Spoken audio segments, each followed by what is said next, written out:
রাজনৈতিক মহলে গুঞ্জন এবং দলীয় নেতাকর্মীদের দৃঢ় দাবি, বঙ্গবন্ধু শেখ মুজিবুর রহমানের মতো তার কন্যাও কোনো শক্তির কাছে মাথা নত করবেন না।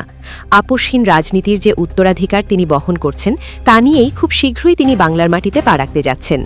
অপরাধ ট্রাইব্যুনালে নভেম্বরে আমরা দেখেছি যে শেখ হাসিনার বিরুদ্ধে যে রায় হয়েছে, মৃত্যুদণ্ডের আদেশ, সেই মৃত্যুদণ্ডের আদেশের পরে অনেক সময় গড়িয়েছে, কিন্তু এবার একটা নতুন চাঞ্চল্যকর খবর এসেছে। লন্ডন ভিত্তিক একটি আইনি সংস্থা শেখ হাসিনার এই মৃত্যুদণ্ডের রায়ের বিরুদ্ধে আইনি নোটিশ পাঠিয়েছে আন্তর্জাতিক অপরাধ ট্রাইব্যুনাল বাংলাদেশে। গণভোট অধ্যাদেশ যেটা হয়েছে, এটা একটা অধ্যাদেশ, এটা কোনো সংবিধানের অংশ ছিল। আমরা সংবিধান সংশোধনের জন্য এখানে আসি নাই, সংবিধান সংস্কারের জন্য আমরা এসেছি। ধন্যবাদ মাননীয় চিফ যে আমরা জালিয়াতি থেকে বেরিয়ে আসবো, আমরা তরুণদেরকে উদ্যোক্তা হবার সুযোগ করে দেব। বাংলাদেশের রাজনৈতিক আকাশে কি তবে বড় কোনো ঝড়ের সংকেত দেখা দিচ্ছে? যে কাজ করতে জামায়াত এবং 11 দলীয় জোট গত 1 মাস ধরে রাজপথ কাঁপিয়েও সফল হতে পারছিল না। প্রধানমন্ত্রী শেখ হাসিনার বিরুদ্ধে যে মামলাগুলো আন্তর্জাতিক অপরাধ ট্রাইব্যুনালে পরিচালিত হচ্ছে এবং কোনো কোনো একটি রায় দেওয়া হয়েছে, সেই মামলাগুলোর বিচারিক প্রক্রিয়া এবং রায়কে অবৈধ এবং আন্তর্জাতিক আইনের পরিপন্থী বলে দাবি করা হয়েছে আন্তর্জাতিক খ্যাতিসম্পন্ন একটি ল ফার্ম। দর্শক, বাংলাদেশের সাবেক প্রধানমন্ত্রী শেখ হাসিনা বাংলাদেশে কি আর আদৌ আসতে পারবে কিনা এবং আর কতদিনের ভিতরে আসার একটা অপশন রয়েছে এবং ভারত কি বলছে। দর্শক, আজকের ভিডিওটি অতি গুরুত্বপূর্ণ, যার কিছুটা অংশবিশেষ আপনারা ইতিমধ্যে দেখে ফেলছেন। বাদবাকিটি অংশবিশেষ দেখার অনুরোধ রইল। আর অবশ্যই চ্যানেলটি সাবস্ক্রাইব করে আমাদের পাশে থাকার অনুরোধ রইল সবসময়ের জন্য এমন নিত্য লেটেস্ট নিউজ ভিডিও পেতে। তাহলে চলুন ধারাবাহিকভাবে সম্পূর্ণ ভিডিওটি দেখে আসা যাক। আন্তর্জাতিক অপরাধ ট্রাইব্যুনালে নভেম্বরে আমরা দেখেছি যে শেখ হাসিনার বিরুদ্ধে যে রায় হয়েছে, মৃত্যুদণ্ডের আদেশ, সেই মৃত্যুদণ্ডের আদেশের পরে অনেক সময় গড়িয়েছে, কিন্তু এবার একটা নতুন চাঞ্চল্যকর খবর এসেছে। লন্ডন ভিত্তিক একটি আইনি সংস্থা শেখ হাসিনার এই মৃত্যুদণ্ডের রায়ের বিরুদ্ধে আইনি নোটিশ পাঠিয়েছে আন্তর্জাতিক অপরাধ ট্রাইব্যুনাল বাংলাদেশে।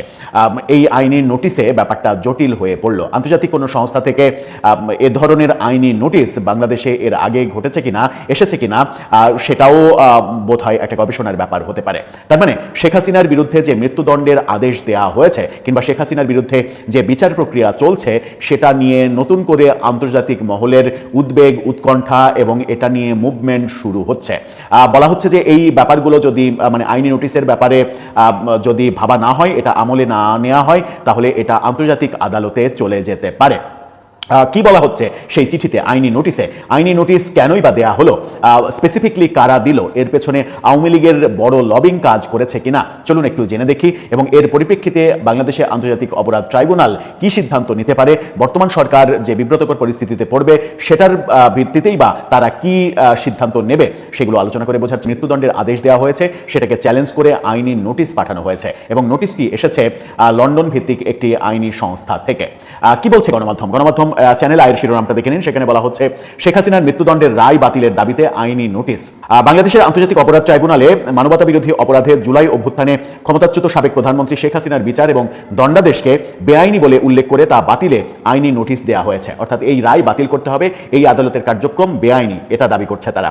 শেখ হাসিনার পক্ষে লন্ডন ভিত্তিক আইন সংস্থা কিংসলে নেপোলি এ সংক্রান্ত একটা নোটিশ ট্রাইব্যুনালের কাছে পাঠিয়েছে। চিঠিতে বলা হয়েছে, শেখ হাসিনাকে অনুপস্থিত অবস্থায় বিচার করে মৃত্যুদণ্ডযোগ্য অপরাধে দোষী সাব্যস্ত করা হয়েছে। এটি আন্তর্জাতিক আইনের পরিপন্থী এবং তার ন্যায্য বিচার এবং মৌলিক অধিকার লঙ্ঘিত হয়েছে। তারা বলছে যে এটা আন্তর্জাতিক আইনের পরিপন্থী, এই কর্মযজ্ঞ কোনোভাবেই সমর্থনযোগ্য নয়। একজন অপরাধীর অনুপস্থিতিতে তাকে সুযোগ সুবিধা না দিয়ে তার বিরুদ্ধে একপাক্ষিকভাবে শাস্তি দেয়া এটা গ্রহণযোগ্য হতে পারে না, সেটা বলছে তারা। আইনজীবীরা অভিযোগ করেছেন, বিচারটি এমন এক শত্রুভাবাপন্ন রাজনৈতিক পরিবেশে অনুষ্ঠিত হয়েছে যেখানে আওয়ামী লীগ ও এর সমর্থকদের বিরুদ্ধে দমনমূলক ব্যবস্থা নেওয়া হয়েছে। 2025 সালে দলটির কার্যক্রম নিষিদ্ধ করা, চলমান রাজনৈতিক সহিংসতা এবং আইনজীবীদের উপরে হামলার ঘটনাও এতে উল্লেখ করা হয়েছে। অর্থাৎ এই আদালতে যখন বিচার হয়েছে তখন আওয়ামী লীগ, মানে শেখ হাসিনা তো বটেই, আওয়ামী লীগের নেতাকর্মীরাও দেশে শত্রুর মতো করে ট্রিটমেন্ট পেয়েছে, যে আওয়ামী লীগ সবার শত্রু, আওয়ামী লীগের শত্রু হিসেবে উপস্থাপন করে এই কাজগুলো করা হয়েছে এবং সেটাকে একপাক্ষিক বলে অভিযোগ অবহিত করছে তারা।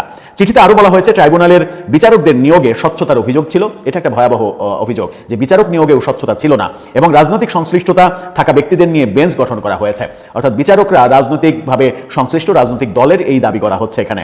এতে বিচারিক স্বাধীনতা প্রশ্নবিদ্ধ হয়েছে, এমনকি একজন বিচারক আগেই দোষী সাব্যস্ত করার ইঙ্গিত দিয়েছেন বলেও দাবি করা হয়েছে, অর্থাৎ বিচারের আগেই একজন বিচারক দোষী সাব্যস্ত হয়েছে এরকম ইঙ্গিত দিয়েছেন।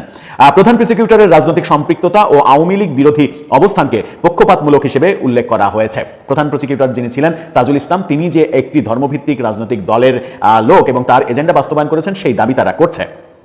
এছাড়া প্রসিকিউশন টিমে দুর্নীতির অভিযোগও উল্লেখ করা হয়েছে। প্রসিকিউশন টিমের দুর্নীতি, ওই চৌধুরী আব্দুল্লাহ আল মামুনকে রাজসাক্ষী করার জন্য হাজার কোটি টাকার লেনদেন, এছাড়া একজন পুলিশ কর্মকর্তাকে খালাস দেওয়ার জন্য ব্যাগ ভর্তি টাকা লেনদেন, একজনকে জামিন দেওয়ার জন্য কোটি টাকা ঘুষ দাবি, এই ঘটনাগুলো কিন্তু ওপেন সিক্রেট হয়ে গেছে। সেই কথাই তারা বলছে।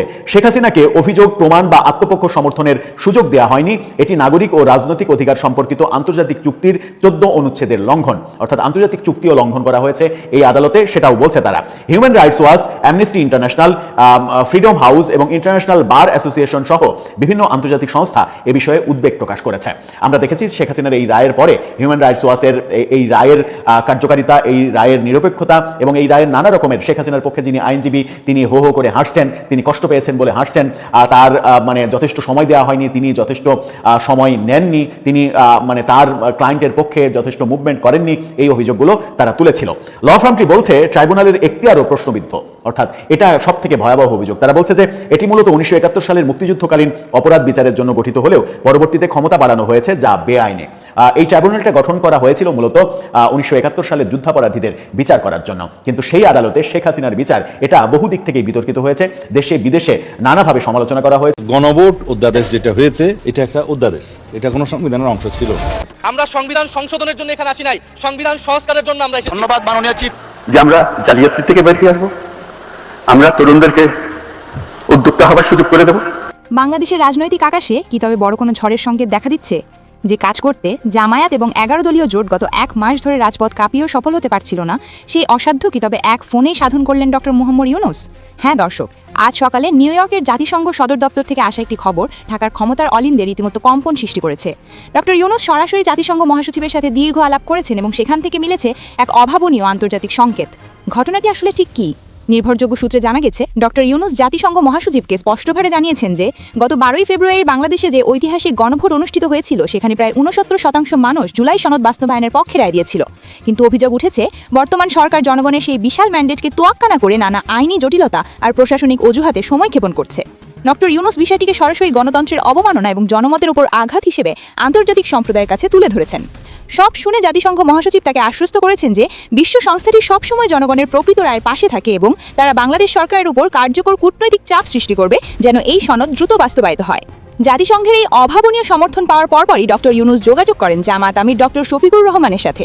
তাকে এই খুশির খবর দিয়ে ডক্টর ইউনূস জানিয়েছেন আন্তর্জাতিক এই চাপের মুখে এখন আর জুলাই সনদ ঠেকিয়ে রাখা তারও পক্ষেই সম্ভব হবে না।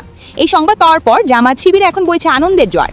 জামায়াত আমির নিজেও স্বীকার করেছেন যে তারা রাজপথে কিংবা সংসদে হাজারো চেষ্টা করে যা করতে পারেননি, ডক্টর ইউনূস তার বিশ্বনেতার ইমেজ ব্যবহার করে তা এক নিমেষেই সম্ভব করেছেন। এটি কেবল একটি আশ্বাস নয়, বরং বাংলাদেশের বর্তমান সরকারের জন্য একটি বড় সতর্কবার্তা। একটু পেছনের দিকে তাকালে দেখা যায় গত 17ই ফেব্রুয়ারি থেকে জামায়াত এবং 11 দলীয় জোট সংবিধান সংস্কার পরিষদের শপথ নিলেও বিএনপি সেই প্রক্রিয়া থেকে নিজেদের দূরে সরিয়ে রাখে।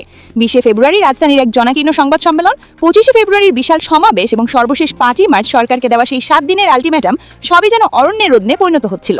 সংসদে স্বরাষ্ট্রমন্ত্রী সালাউদ্দিন যখন কড়া ভাষায় সব দাবি প্রত্যাখ্যান করে বলছিলেন যে বিষয়টি অসাংবিধানিক এবং হাইকোর্টে ঝুলে আছে, তখন অনেকেই ভেবেছিলেন এই আন্দোলন হয়তো সেখানেই থমকে যাবে। কিন্তু ডক্টর ইউনূসের এই ইন্টারন্যাশনাল মাস্টার স্ট্রোক পুরো রাজনৈতিক সমীকরণ মুহূর্তেই বদলে দিয়েছে। এখন বড় প্রশ্ন হলো জাতিসংঘের এই সরাসরি হস্তক্ষেপের মানে কি? রাজনৈতিক বিশ্লেষকরা মনে করছেন জাতিসংঘ চাইলেই বাংলাদেশের জন্য আন্তর্জাতিক পরিমণ্ডলে টিকে থাকা বেশ কঠিন করে তুলতে পারে। প্রথমত, একটি আনুষ্ঠানিক নিন্দা প্রস্তাব বা বিবৃতির মাধ্যমে সরকারকে বিশ্বজুড়ে প্রশ্নবিদ্ধ করা হতে পারে। দ্বিতীয়ত, যুক্তরাষ্ট্র, ইউরোপীয় ইউনিয়ন কিংবা ব্রিটেনের মতো প্রভাবশালী সদস্য দেশগুলোকে ব্যবহার করে বড় ধরনের বাণিজ্যিক বা কূটনৈতিক নিষেধাজ্ঞা আসার সম্ভাবনা তৈরি হতে পারে। আমাদের মতো উন্নয়নশীল দেশের জন্য আন্তর্জাতিক সম্প্রদায়ের প্রত্যক্ষ বা পরোক্ষ সহায়তা বন্ধ হওয়া মানে অর্থনীতির মেরুদণ্ড সরাসরি ভেঙে যাওয়া। তাই বিএনপি সরকারের সামনে এখন পিছু হাঁটার বা সমঝোতা করার আর কোনো বিকল্প পথ খোলা নেই বললেই চলে।